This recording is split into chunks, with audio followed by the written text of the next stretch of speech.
Yo, and hello, everybody. Welcome to Hobby Hotline Overtime. John, are you okay down there? I'm just You juicing all up for right? the show. Yeah.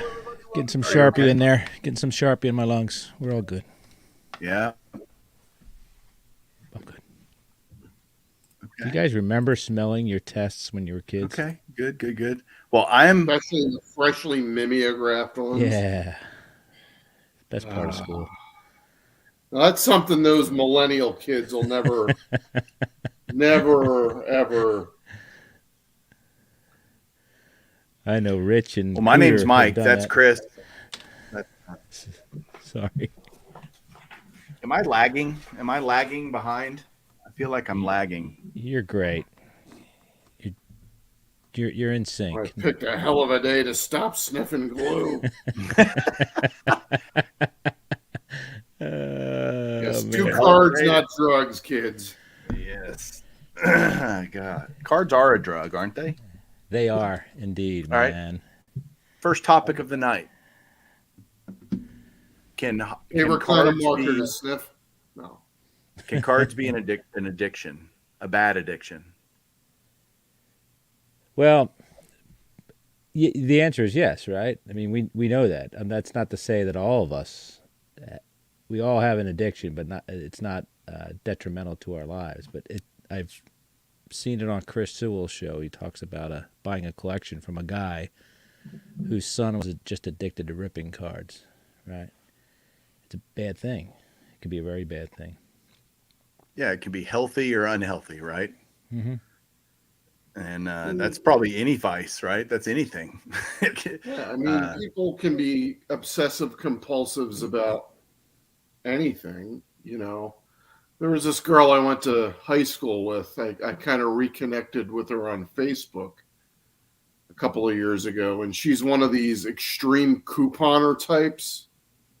You know who these people are?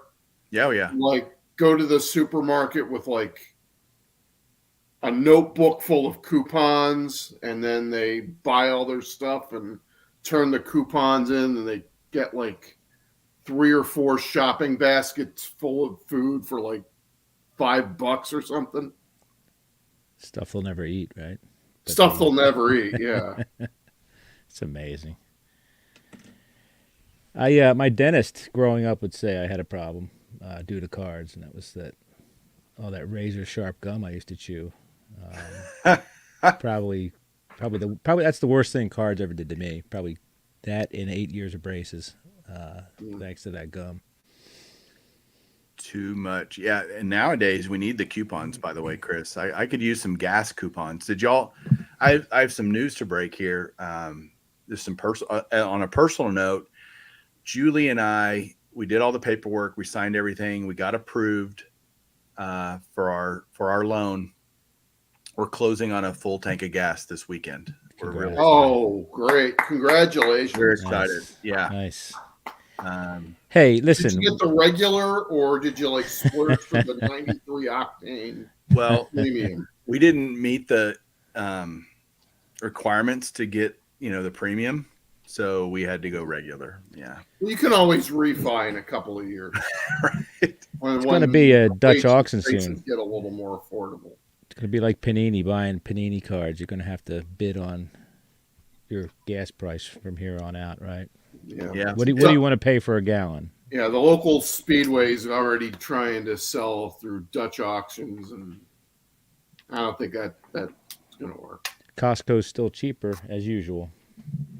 Yeah, here Sam's and Costco are cheaper, but we are at a point, economically speaking, just as a nation, right, that this is really starting to, and especially as it wanes through the rest of the summer, which it will. This isn't going away for 6 to 8 months, I would guess. And even then, it's not like everything's going to go back to where it was, right? It's going to take some time. And I think it's going to really start affecting people's discretionary income budgets, and including cards.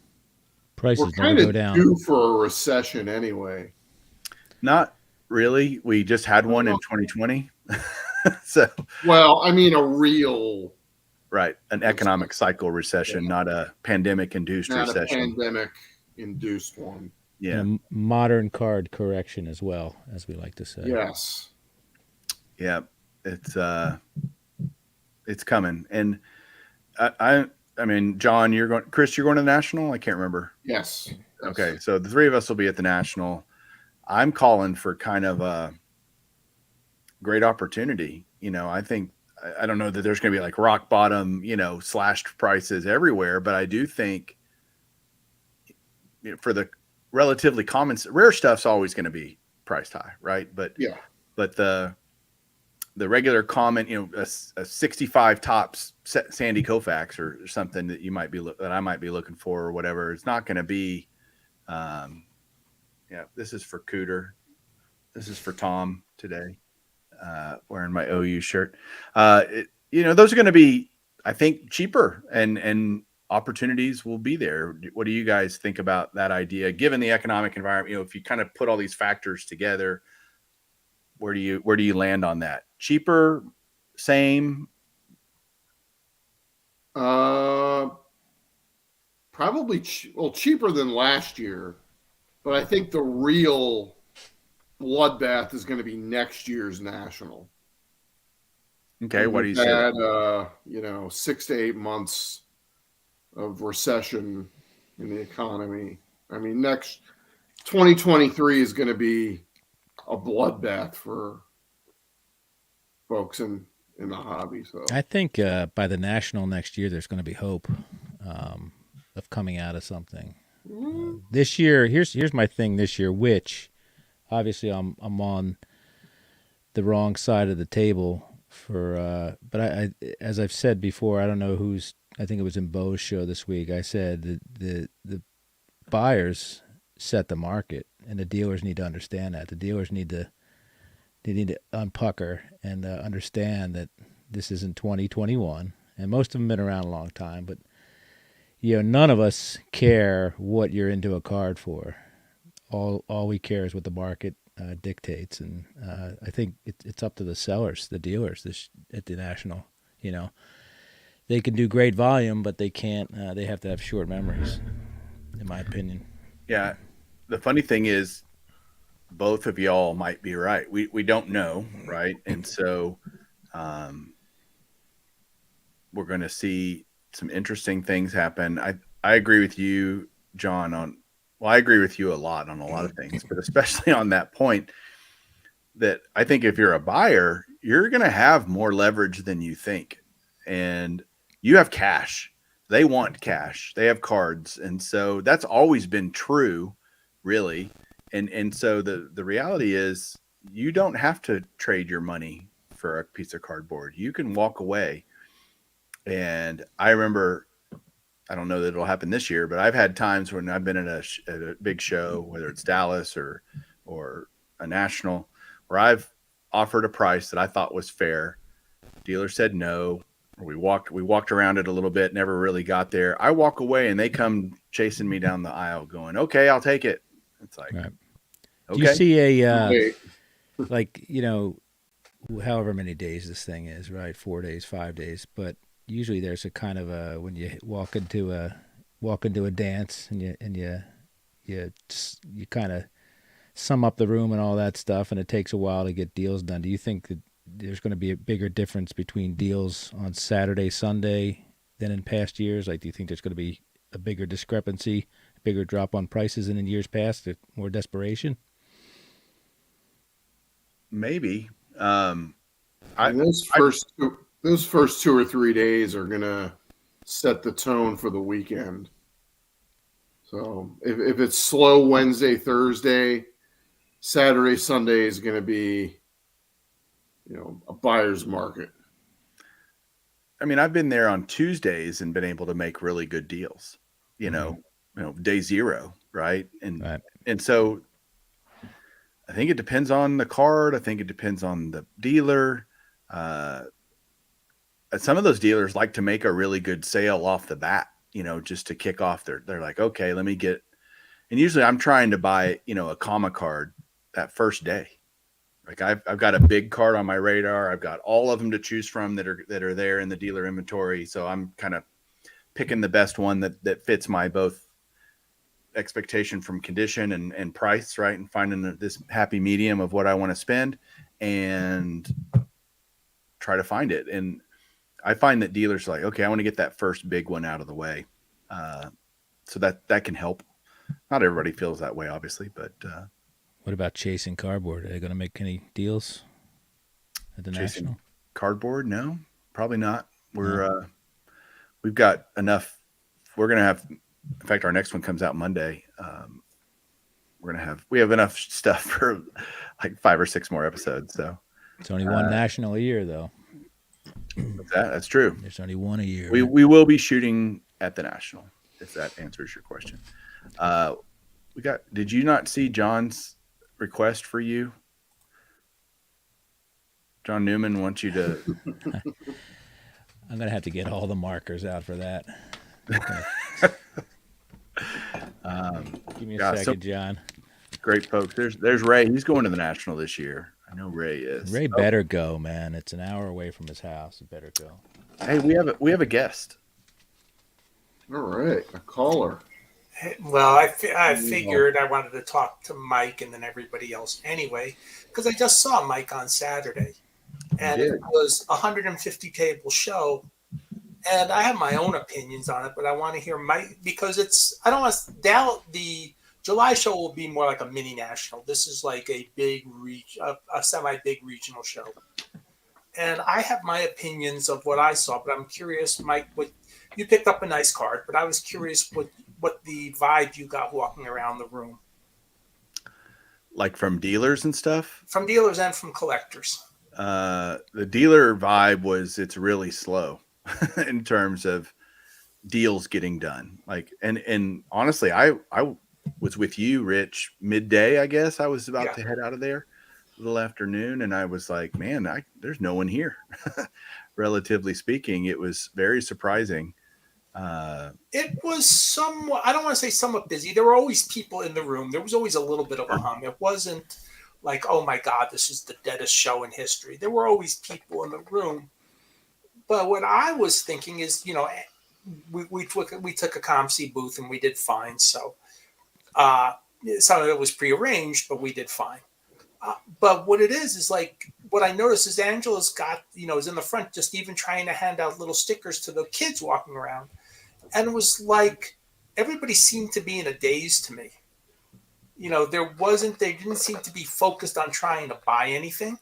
They didn't seem to be focused on selling anything.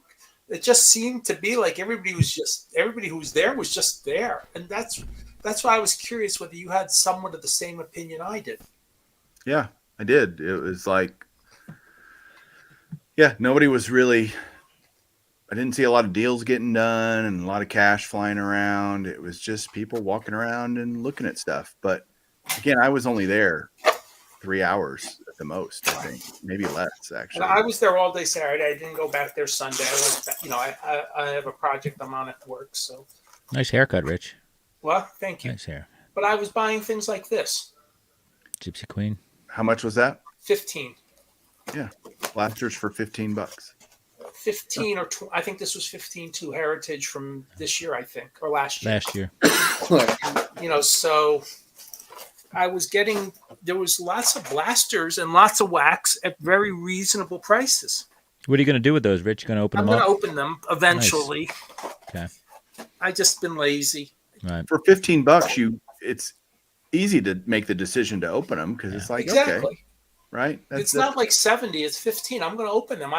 A couple of Heritage I'll always open anyway. Mm-hmm. But I mean, I don't think I've ever opened Gypsy Queen. I don't think I've opened some of the others I picked up. I bought a big league box for $35, 2021, even though we're in the middle of 2022. It's basically still a current product. But it's all that stuff was at price points that I'm fine opening and saying, okay, I'll play.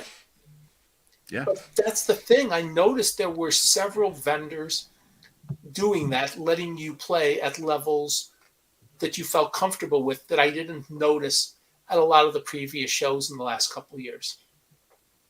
Nobody bought those blasters for under $20. Yeah.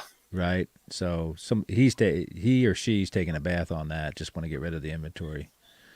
Either that or they bought them cheap from somebody else. And I doubt it. I mean, that's $15 is like, that means you'd have to buy them from somebody at 10 to 12. That's just crazy, right? Yeah, So I mean, as a collector, as a person who likes to play, I was very happy. But you're right, John. I didn't think about it that way.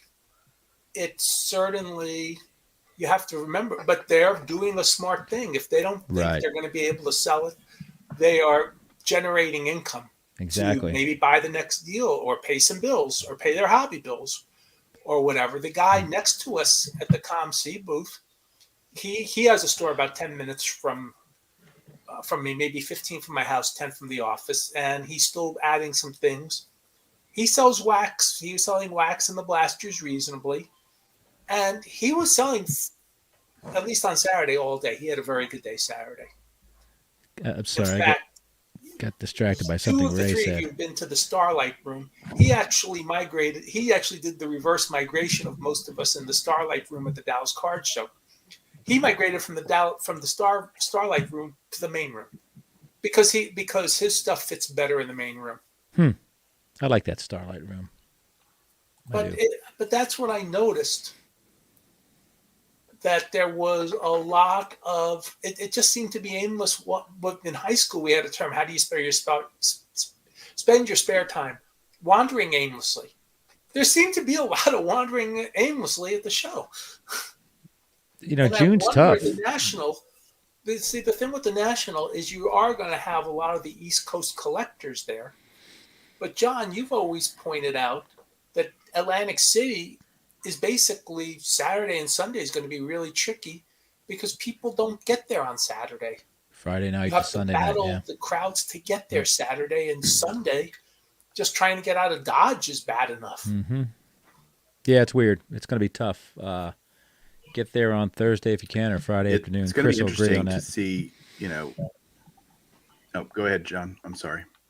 I'm sorry. I just saw Ray say Mac and Manco, and I pretty much lost my train of thought.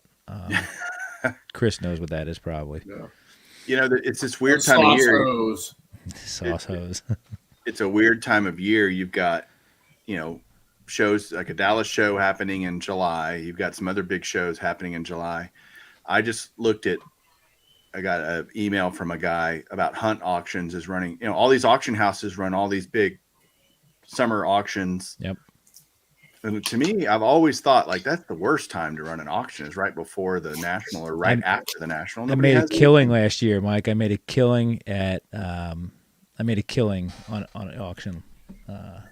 Made a killing buying getting a great deal. Yeah, because I didn't go to the National for various reasons, and it was a calculated move on my part, and it was I made a killing.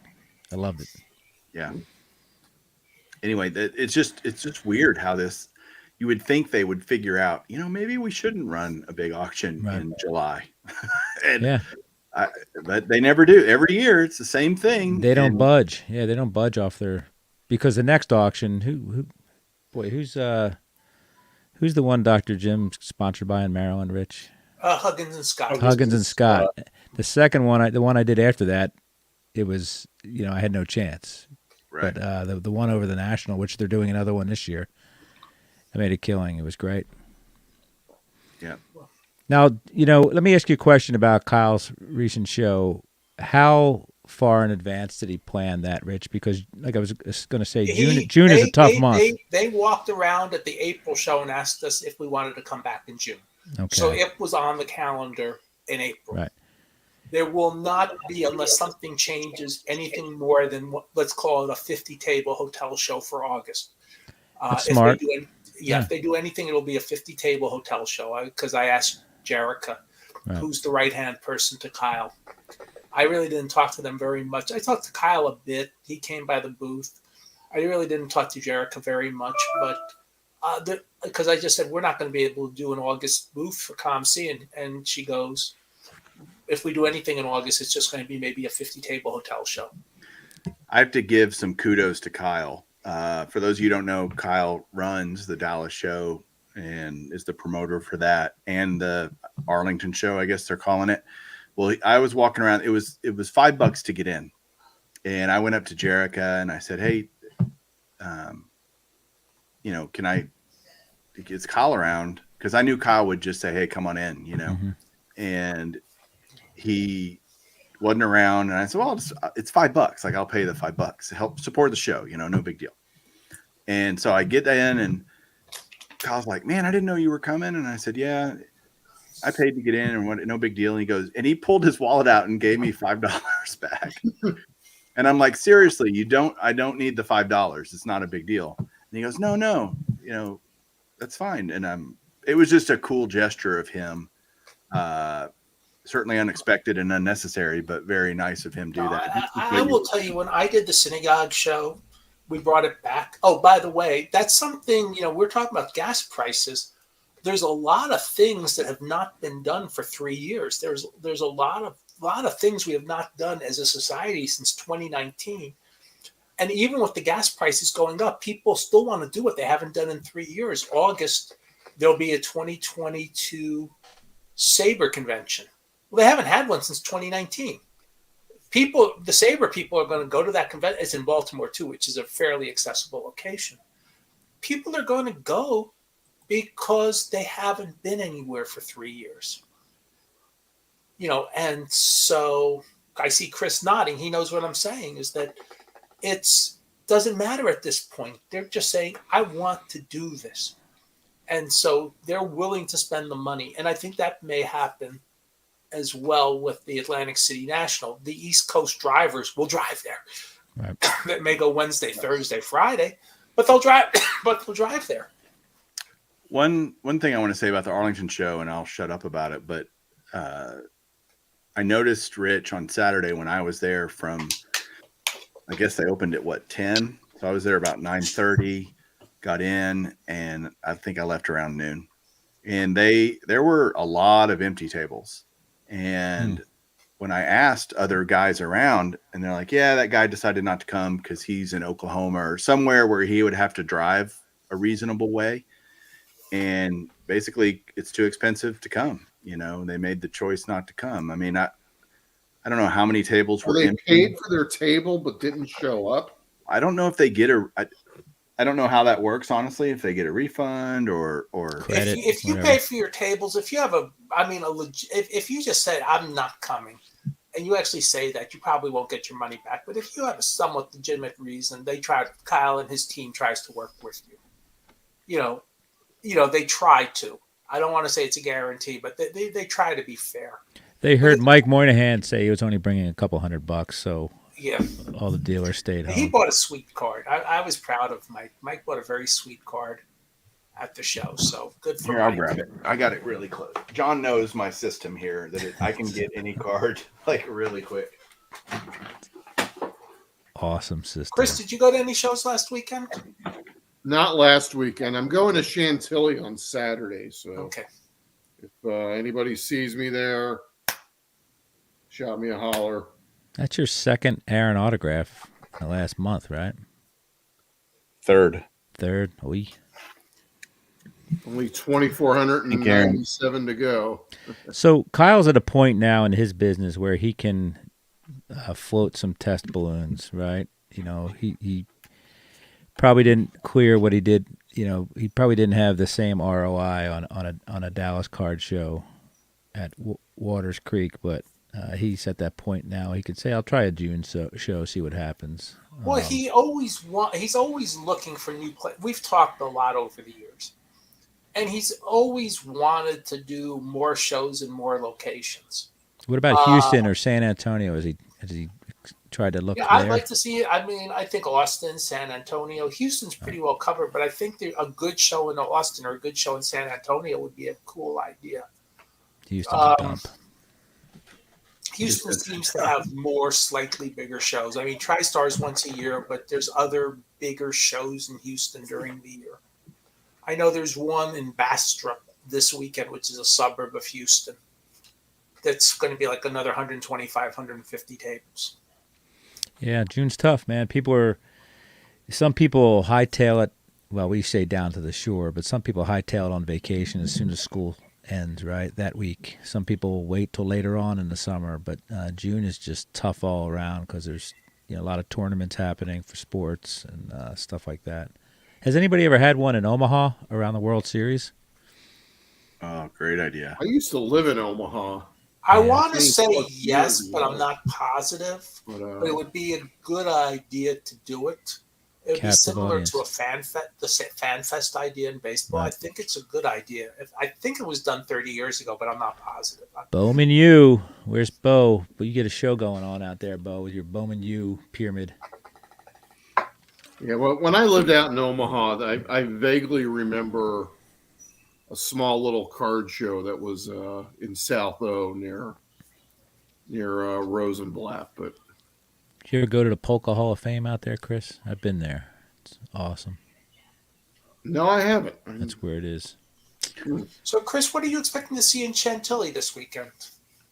I don't know. That's the thing. They've apparently rearranged the floor again, so a lot of the dealers that I'm used to seeing there are going to be there, but are not going to be in the usual spots. Like my buddy Chandy Greenholt, the dollar box of doom guy. You know who I'm talking about, right? I don't know how I'll tell you a guy, funny story about Chandy in a couple of minutes. Yeah, I don't know how he gets his inventory. I don't care if his stuff is hot. I will literally spend most of the day at his table. So, 2019 at the National, Chandy usually on Sunday was doing a quarter box. He would slash, but for the National on Saturday in 2019, he slashed instead of the Sunday slashed. He sent it to Saturday slash, and I get Dr. Jim and I say, Jim, you're going here. He sat down. He says, yeah, I guess I'm staying here, and he stayed the rest of the day at Chandy's thing. And every once in a while, it would seem like every hour on the hour, I would bring somebody over to introduce to Jim. Hi, this is so and so. Oh, this is Shep from About the Cards. This is so and so. Okay, glad to meet you. And so, a couple months after the show, I said, I got to ask you one question. The guy sitting next to you, I kept bringing people over to introduce you. And one guy, and Shep was loud and boisterous. Everybody else was normal voice. I said, did the guy ever ask why you were why people were coming up and talking to you like that? And he said, the only words the guy ever said to me is, are you done with this box yet? That's funny. But Chandy went to a quarter each, and it was like I was carded out, and Jim was like, I'm there. And he spent the whole day at Chandy. It was like, okay. And I think that's part of what I do for him. Is I almost feel like I'm his wingman. Like I try to find him places to go. Last year, I got him finally into the singles club table. You're the turtle, dude. I am the turtle. I'm also Brad Berthoon's turtle. What can I tell you? That's my new role in life. Nice. By the way, the turtle gets the girls, so I'm a big fan of that too. I better not tell my wife that. Hey, do you guys have you heard any rumblings of dealers pulling out of the National or subleasing or anything like that? Has that made the rounds at all? I mean, you're hearing about these tables, that happens every year. I've not heard of anybody saying they're going out, but there's always people who sublease their tables. Yeah, I mean, there's some extenuating circumstances this year, in particular. Obviously, the location sucks, and the economy and everything. I'm just wondering. Bo was talking about. I think he may have one table left now, but usually he's sold out way in advance. Kyle had some no-shows. I'm just wondering if anybody's connected to the dealer network, if there's been any rumblings of that. Well, I think it depends. I know that for my small little synagogue show, which is 20 to 25 tables, everybody, and we are going to do better. Some things to pick up for the second show. We hadn't had one since 26 months, but almost everybody just says, I'm coming back. And we have several people who only do that show. So I think also the price point's really cheap. Mm-hmm. But I think everything is a circumstance. I think people, you're right. The people who came down from Oklahoma, and they didn't want to come down because it's a lot of money. Okay, let's not come down. I get that totally. That's not a long drive either, man. It depends where in Oklahoma. Right. If I'm coming from Tulsa, it's 5 hours. Plus the DCS. If I'm coming from Oklahoma City, it's 3 hours. Right. So it's long enough. I mean, it's not, plus then you got to spend two nights in a hotel, especially with when he added Friday night Right. walk around. You got 2 nights in a hotel. Granted, there's a lot of hotels in Arlington. Still got 2 nights in a hotel. You got to eat. It's not a. Yeah. And not as many tables as the DCS, No. right? So It's about the Star. John, you were at the Starlight Room. It's basically the Starlight Room, slightly bigger. so do they charge parking at that place? I'm sure they do, right? $10 $10. parking. However, the Sheraton next door currently, you can park at the hotel and just walk over. I'm hoping he gets. I'm hoping he gets a cut of the Waters does. Creek, because Waters Creek just started charging 2 shows ago. Right? I know $5. But John, you can park at my office. I'd stay across the street. It's a Texas street, but I'd stay across the street to Hilton. Well, you Piece of remember cake. my office is across the street from Waters Creek, so I park at my office and just walk up usually. Fill my car up with cards next time I go there out of your office, my friend. Chris, how far away is Chantilly for you? About 2.5 hours. Where do you Okay, go so across that's 50? You go across 50 Bay Bridge, okay. around the Beltway, It's 66. a tough drive. It can be a tough drive. Not on a weekend, but on a weekday it's a tough drive. Yeah, I mean, I've been I work in Washington D.C., but we've been working from home for the Okay. last 2 years. But I've started going into the office maybe once a week, and it's about a 2.5 hour commute Each way? So each way. yeah. Oh hell no! Yeah. Ziggy wants us to stop having Hey Girl time. There's hobby news out there we need to talk about, I think. All right. Yeah. Why a certain member of the Hobby Hotline family left us? All right. So It's my fault. I'll get into the Hobby Palooza a little bit. I did want to talk about this tonight. That's coming up this weekend. It'll be I call it the content event of the year, but that's because I made it up 3 years ago. But we are going to have jam-packed Saturday and Sunday, literally all day long live streams happening over on Bench Clear Media. So if you've never been in Hobby Palooza or have no idea what we're talking about, you can go to www.benchclear.us/Hobbypalooza 2022 and check out the schedule. John Keating's going to be hosting an hour live on Hobby Palooza. Hobby Hotline's going to kick off the show pretty much the weekend on Saturday morning. We've got, let me pull up the list. Guys like Jeremy Lee is going to host an hour. Let's see. John, Sports Card Nation's going to have an hour. Ziggy No. Ziggy No will have an hour for sure. Ryan Breakout Cards, Sports Card Dad, Silver Jackify, Diamond Yard Sports Cards, Triple Crown 24, Micah Oates, Pepino Man. I mean, everybody that's going to be there doing their hour. And Ziggy says, sorry, but listening to dollar box stuff is boring. Well, we're sorry. We're going to be doing a different deal. We have gotten some nice gifts from some giveaways from Panini. And so we have a bunch of boxes to give away, including, they're all right here. I've opened most of them, so don't tell anyone. No, I'm just kidding. Mike's going to give away the second drawer down from the top The Beast? and one No, drawer in. he's giving away the Beast. The Beast.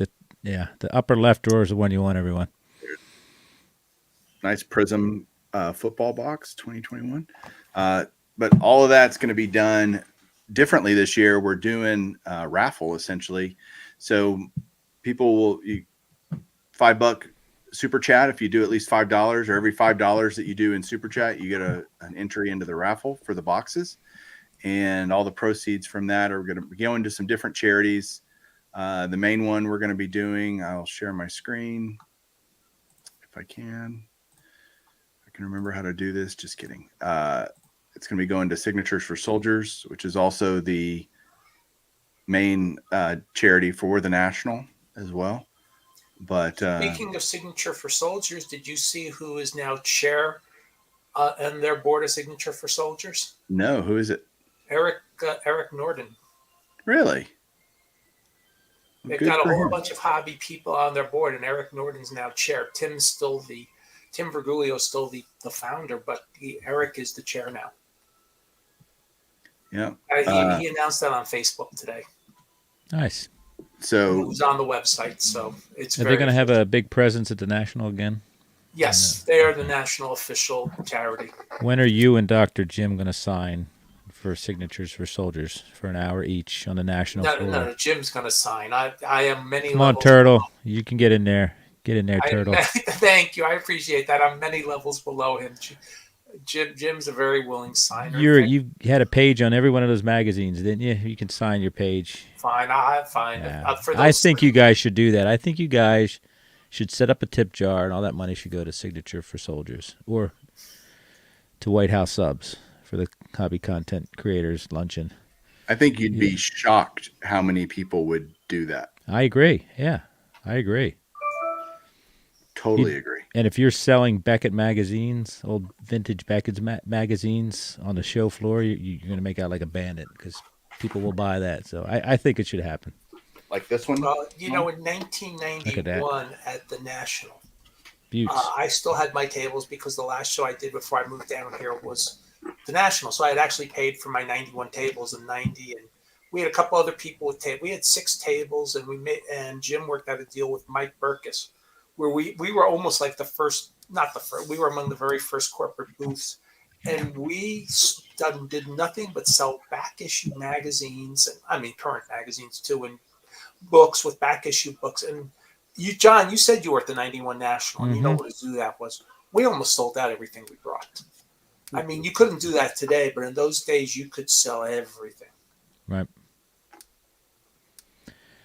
Mike, I do have my own Rich, Topps card. You do have your own card, don't you? He does. I do. He's dressed pretty fancily in that card too, aren't you?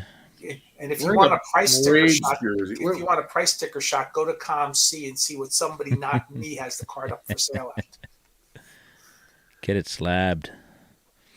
I get the autograph slab. When I got to tell Jay, I say, no, that really is me. Auto pen. So Ziggy's asking a good question. Why didn't Topps offer any boxes or participate this year? They've been a big sponsor and big supporter of Hobbypalooza the first 2 years. And the reality of it is Emily's gone. And Emily was our contact there. They've hired a new person to take her place. And it's like you got to start all over. It's like, do you know who we are? No, okay. And we've been trying to do that. What's that? God forbid they listen to the hobby, right? Who do they think their customers are? Right? Yeah. Like they're not selling to Russia, right? Or they're selling to us. Well, they ended up we basically haven't been able to talk to them and get some things done. So no. And it's not because I don't think that they wouldn't want to do that. That was a lot of negatives in one sentence, but I think they would be willing to participate. I can't crack get a hold of the right person. What about Leaf? What about Brian Gray? Never reached out to him, honestly. Rich? I don't know, but it's for the kids or the soldiers. It's still going to be great, and we are excited about what that's going to be. We're going to do all the drawings on Monday, so all the super chats over the weekend, which is kind of funny because, Google keeps like half of all super chat money. You don't get to keep a lot of it. But what we do, we're happy to help several different things, different charities. That's going to be fun. Just don't accept Bitcoin, all right? No Bitcoin. You'll be broke by the time Monday rolls around. What else? So Emily left. She's going to Emily Kless, who was the marketing guru over at Topps. She is now at Golden. Suze has left Golden for a destination to be determined. It's not Hobby Hotline anymore. Not Hobby Hotline. No, she is retired. Are we going to retire her jersey number from Hobby Hotline? No, she only played a couple seasons for us. So we'll hang it in the dugout for. She deserves a Hall of Fame plaque, but not. We'll do it like this. Like we'll put a blank. We'll put a blank square and just put "in memory of Suze," and then So what leave it there. role is this? What role is being filled in Golden that wasn't filled before? I think Emily's taking Suze's old job. And what role was that? Forgive me for Marketing. not having my ear to the ground, but It's all right, John. That's why we're here for you. yeah, appreciate Whatever it was Suze did at Golden. it. Thank you, Chris, Oh, I for really reading between the don't lines know there. what she did at Golden. Right. I She think certainly wasn't the started mouthpiece. making- Certainly wasn't the mouthpiece of Golden, right? Because there's only one mouthpiece there. Yeah. So this next, that doesn't seem like a great lateral move on one person's part. Yeah, but one thing about Golden is Golden's all part of this huge hobby group. I believe PSA is part of that group, or collectors, and there's some other people too. So you can even move, if you get in there, you can, and I'm not saying she is or isn't, you can even move laterally within the organization. Okay. From one, I suspect that most companies will let you do that, when you're a big umbrella corporation. Right. So, I mean, to me, once you get in, that lets you, wander about if you so desire.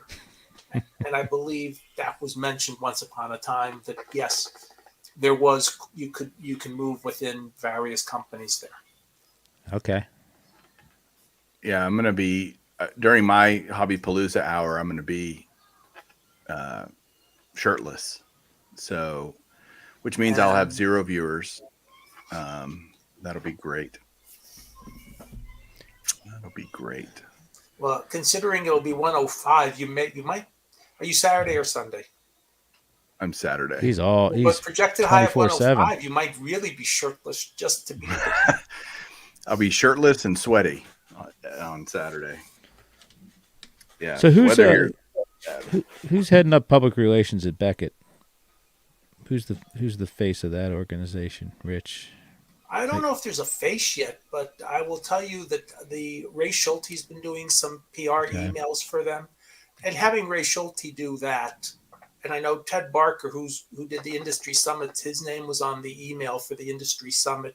So they've got people now who have a good, I'm going to use the word PR clue and good marketing clue, doing their marketing again. I mean, I was very happy a few months ago when I saw Ray's name on the because that's the part, who cares about who the CEO is really. That's the part that they need to be simpatico with and in sync with the hobby. They can't hire somebody from Madison Avenue to come in here and talk to collectors. They'll need somebody in the business, in the hobby, to do that. So, but when I was at Beckett back in the day, I was as much the PR person as anybody else. Right. I mean, when we'd get phone calls, Rich, can you do the interview with this newspaper reporter? And I still have a clip file of 50 or 100 interviews I've done, where I'm quoted. And we had other people too. And so having done things like that, I was in a way a voice for the company, even though I wasn't PR. We were more reactive, but if people called, I would call them back. Right. So I understand, but it was never really a full-time role for anybody because it wasn't something that was super important to drive a business. I think it's more important. You probably weren't that big enough either. Well, 1991 were huge. I mean, you weren't slabbing. Now it's the slab wars, though. They need somebody. Right. They need I will say that I think it's more important today to have more of a PR person than it was in 1991 or 1992. Because we were out there enough where we were with a monthly magazine that was being read pre-internet. That was, in a sense, the PR venture. Right. Well, it'll be interesting, right? Going to be an interesting summer as usual, I believe. Lots of people moving and lots of unknowns. Pray for Josh Luber. Keep him in your prayers, please. Because who knows? How many CVO jobs are there out there in the world? There aren't any. There What aren't any exactly lateral is moves. the job description for that? How about a new thing, a CMO job? What's that? I think I read today where a company hired John Legend as a CMO, Chief Music Officer. Oh, that's all right. At least he's Okay. got Yeah. talent, right? He's got talent. Yeah, that was announced at somewhere in Cannes, France, for some conference. Okay. I read it on some marketing newsletter I get every day. Used to call that a drummer. Now it's a CMO. Yeah. Yeah, so no, but John Legend has been a CMO, and I think somebody else is a CMO. So they're creating new titles for people, which is kind of interesting. Yeah. I guess. Just cards are the same, right? Mike Moynihan's still picking up 1991 cards. I'm trying to close a deal on a bunch of 50s and 60s cards, so you can use any I'll letters be and trolling a initials you dollar want. box in Virginia this Yeah. weekend. What are you looking for in a dollar box, Chris? Let's get into your mind here. Value. I mean, But what? What kind of cards that- value? Tell me what years First of here. all, I'm looking to knock off cards off of my checklists. Okay, Cards that I need. what checklist? Huh? Give me a checklist. I don't know whether you're talking about 1909 cards or 2022 and a half Mostly cards. mid to late 90s and Okay. early 2000s. Gotcha. inserts. All right. Sweet. So, and if I see a card that I have or a card that I don't need that I know I can probably that I know is undervalued, I'll put that aside. And They're I'll buy inserts, that. right? I guess in that era, they're inserts, right? Yeah, yeah. Okay. Basketball, baseball, everything. Baseball. Baseball. Awesome. Chantilly is 50-50, modern vintage, a little bit more vintage than modern. I'd say 50-50. Okay. It skews. Actually, I'd say skews a little more modern than vintage, though. And the Philly show is more vintage than modern, wouldn't you say? Yeah. That's They're moving. both Philly and Chantilly run by the same people. Philly show will be in a different spot in September. I can't wait. It's going to be awesome. Well, No more casino. Kind of Joe's a very good promoter. So I've known him since before I moved to Texas. I remember I forgot if it was a laundromat or some type of store, but he began as like a young teenager selling cards out of like a laundromat. That sounds creepy, but okay. I mean, it was his family business, Right. and he sold cards out of it. And we lost Mike. He'll be back, I hope. Okay. Yeah. But so Joe's been in the hobby almost 40 years at this point. So he's still young, but he's got a ton of experience. And Jimmy Ryan, who bought out Gloria Rothstein, and actually Dean Rothstein a while back, he's also done a really good job getting the show back. So both of them have gotten those traditional shows back into gear. And so I'm very happy with all those shows. Mike, were there any other topics we wanted to talk about tonight? We got 10 minutes to kill, so. What's that? I'm having mega internet issues, so Okay. Sounds like you're doing Morse code there. Is that you rattling on your handle, Rich, or something? I don't know. Something's weird. It sounds like I'm getting the internet issues now that Mike had. Dallas is the epicenter of the hobby, right? But it's not the One of them. It's the epicenter. It's one of them. Listen, it pains a boy from Philly to say that, but you guys have a lot going on there. I know we talked about that on Dr. Jim's show, but I think it's undisputed, for sure. Somebody's faxing. Somebody's cooking their coffee. What is that? But he's sharpening a knife. I think it's Mike. Mike is completely frozen, or because nobody can look that indifferent for that long. He's running a table saw. Yeah, Mike just texted me. He said he's having major issues there. Yeah, so Dallas is it, man. I think it's undisputed. Chris, you ever been down to Dallas, the Dallas Card Show? Not to the Dallas Card Show. I've been to Dallas. What's the furthest you've gone for the sake of this hobby? Chicago? Uh, yeah, probably Chicago. Or you've traveled though, right? So you Yeah, try I've to hit traveled. you hit stores everywhere you go? I hit stores wherever I go. Yeah, it's like I have season tickets to the Philadelphia Union and MLS team, Of course. and I usually go to like 1 or 2 away games a year. And when I'm in town, I usually try and hit up a card show if there's one that weekend, or Okay. hit up some card shops. So Well, you came down to Dallas just before the world stopped too, because I remember you came down and you went to all the local stores at the time. I did the grand tour of all the DFW area hobby shops. So, That's got to be. Let's talk about burning gas because nothing is near each other in Dallas. Dallas is. I don't know how many time zones it is, but I can't imagine trying to hit a couple stores in Dallas. Take all Actually, day. there's about 5 stores within a half hour of the big Dallas Card Show. So you can actually go to a bunch of shows, a bunch of stores, not that far from the Dallas Card Show.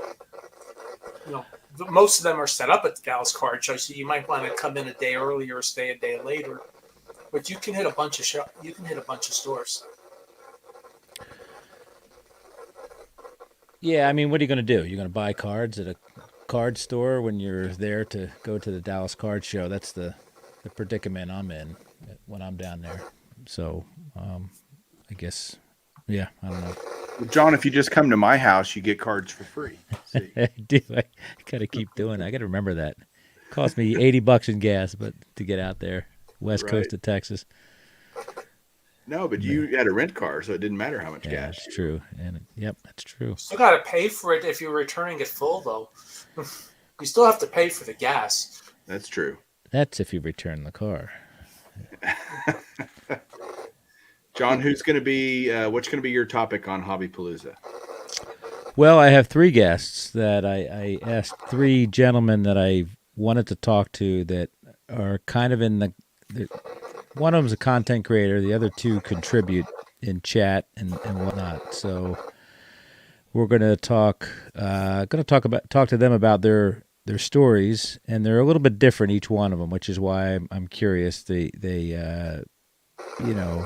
regionally, what they collect, who they collect, all that stuff. They each have 3 different stories. They don't know this yet. I haven't spoken to them about it, but that's going to happen. Plus, I just sent out today some party gifts and parting gifts, as they used to say in the game shows, but some party favors for the 3 guests. So we're gonna possibly do a live break on the air, and then I'm gonna have a giveaway too. So yeah, I can't wait for that.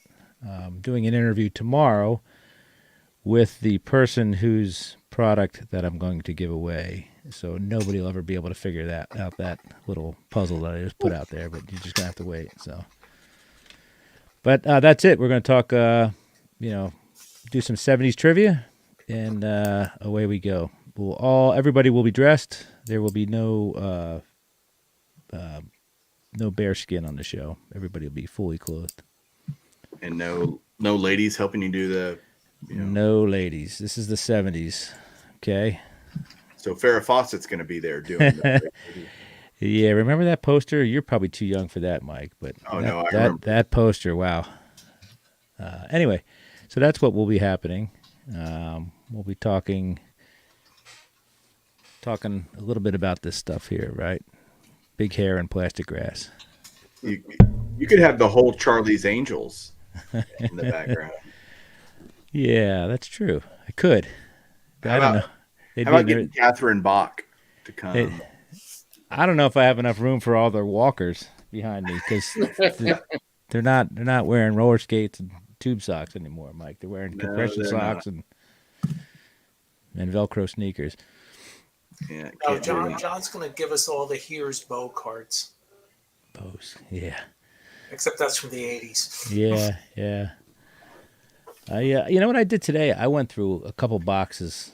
I have like 50,000 50,000 cards that are duplicates, and I'm trying to pick out some cards that I'm going to put on eBay or whatever. But it's really fun.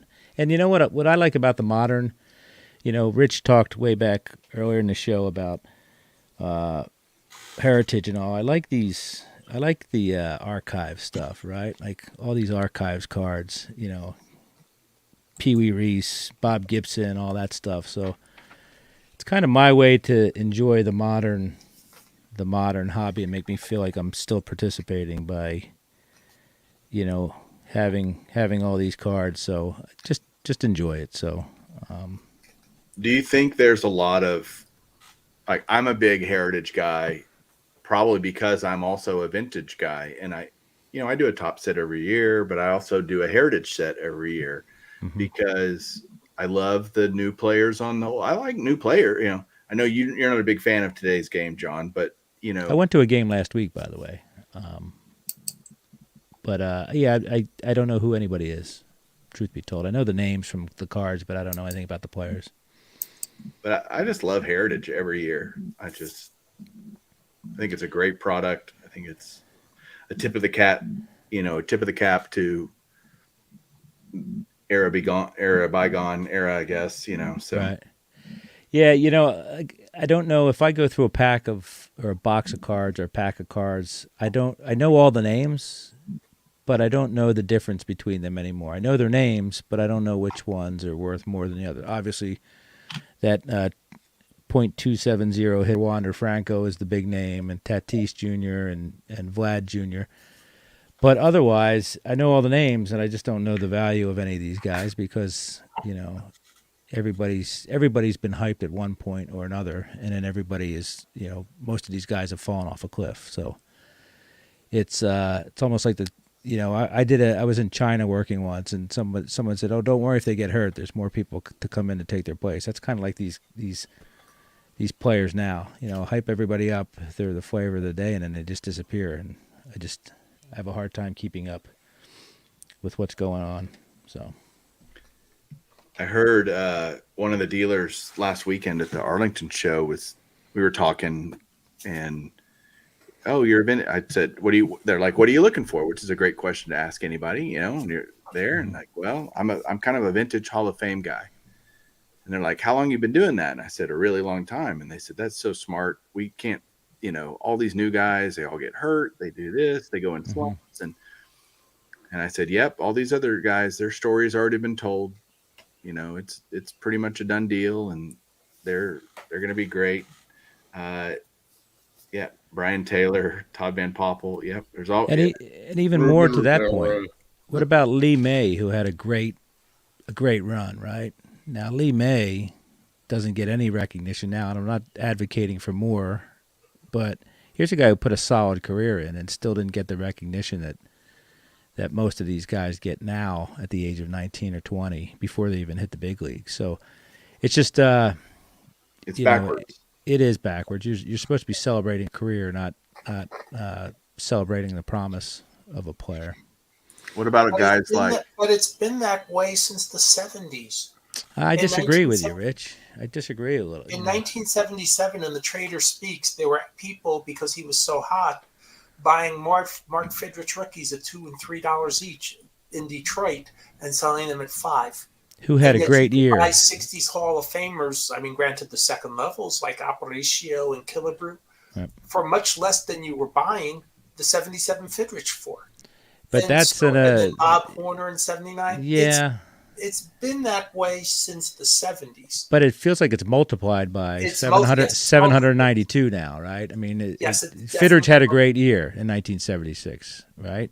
Right, and Bob Horner had a great year, half season, yes, and he was a great college player, right? Joe Charbonneau is probably the first one that did absolutely nothing, and then obviously I believe we're all when we go to our big gala and get dressed up, we all have our Greg Jeffries ribbons from that big that great war. Other than that, I can't see. It just seems like there's such a multitude of that happening now, and it's interesting. It wasn't as hyper as it was, but it's been around since the 70s. And that's the whole thing, because people have always been buying on potential. Mm-hmm. It's just that it's more hyper now. Plus, with the parallels, you have expensive cards immediately. I mean, this whole brouhaha about this Rodney card that was Wander Franco that was pulled, that it says Raymond, right? Raymond, I'm sorry. Yeah. This whole brouhaha with the Raymond card. Oh, the guy posted that he's going to get the Raymond card. So 270, that's good. 270. The kid's hitting. Okay, he might be hitting 250 by the time the National rolls around. Raymond probably will have more hits than Wander. Did you see? I don't even think Torkelson's over 200 yet. I don't know. Let me Yeah, look. I don't know. And, who did I look up? Juan Soto's struggling. He's like in the 220s the last time I looked. So, do you think they feel pressure, these guys? I mean, because I think that all of this hype is completely is encapsulated by our hobby, or do you think people that don't collect think that Wander Franco is the next big thing, or Juan Soto? I mean, Soto's had a decent career. Soto's had some nice years, but I think you never know what a player thinks, unless they tell you. I'm just wondering, is the whole kitchen on fire? Is it just our little frying we're pan of the hobby? More aggressive than fandom. Fandom wants to see the players succeed. Mm-hmm. But I mean, O'Neal Cruz. I mean, yesterday he hit the hardest ball any Pittsburgh Pirate player had hit all year. He also had the fastest throw of any infielder all year. In his this season major league debut, he played one game at the end of last year. I mean, you better believe people are probably hyping O'Neal Cruz today. 6'7" shortstop at Pittsburgh. Has he hit 3 home runs on 3 swings in a World Series? But the Pirates do not get to the World Series in your grandson's lifetime, John. I hope that's a great ballpark. I hope the Pirates can host a fall classic. Anyway, we're past an hour. I've probably lathered way too much anyway, but we probably should start closing. Yeah, we need to get going. But everybody, thanks for listening. Thanks for coming in and spending an hour with us. And I don't know that I may be hosting once more before the National, but I'll talk to all you guys. We'll see y'all hopefully at Hobbypalooza this weekend. There will be an episode of Hobby Hotline on Saturday. It'll just be on the Bench Clear Media Network. So if you're not subscribed to Bench Clear, go do that now. You will not regret it. And thanks, Rich. Thanks, John. Thanks, Chris. Good luck this weekend, Mike. Thanks for doing that. On rocking awesome. the free world. You bet. See you guys later. Later.